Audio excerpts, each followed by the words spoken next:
Praise the lord. దేవుని నామమున మీ అందరికీ వందనాలు.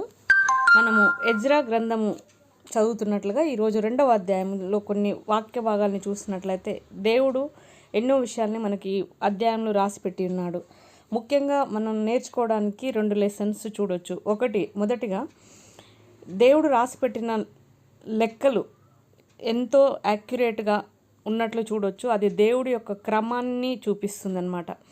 బబులోన్ రాజైన నెబుకద్నెజరు బబులోన్ దేశమునకు ఇశ్రాయేల్ ప్రజల్ని చెరగా తీసుకొని పోబడిన తర్వాత ఆ దేశంలో యూదా దేశమునకు తిరిగి వచ్చి మరలా వారి కుటుంబంలో చొప్పున లేక వారి వంశంలో చొప్పున ఎవరు ఎక్కడికి వెళ్ళాలి అనే దాన్ని బట్టి, వారి వంశాలని బట్టి, వారి కుటుంబాన్ని బట్టి లెక్కలు చాలా క్లియర్గా ప్రతి ఒక్క వంశం యొక్క ఎంతమంది ఉన్నారు, ప్రతి ఒక్క కుటుంబంలో ఎంతమంది అనేది చాలా క్లియర్గా మనం చూడొచ్చు.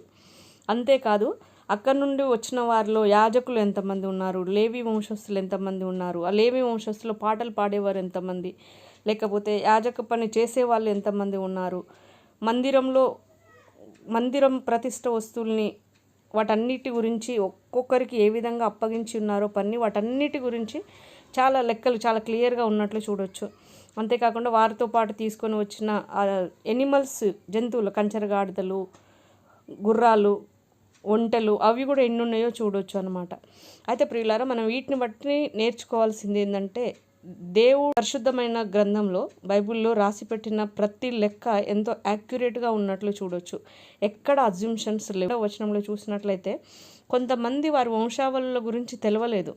అట్లాంటప్పుడు వారిని ఏదో ఒక అజ్యూమ్ చేసి ఒక కుటుంబంలో ఒక వంశంలో చేర్చలేదు, కానీ వారిని వేరే ఒక ప్రత్యేకమైన గ్రూపుగా ఉంచినట్లు చూడొచ్చు.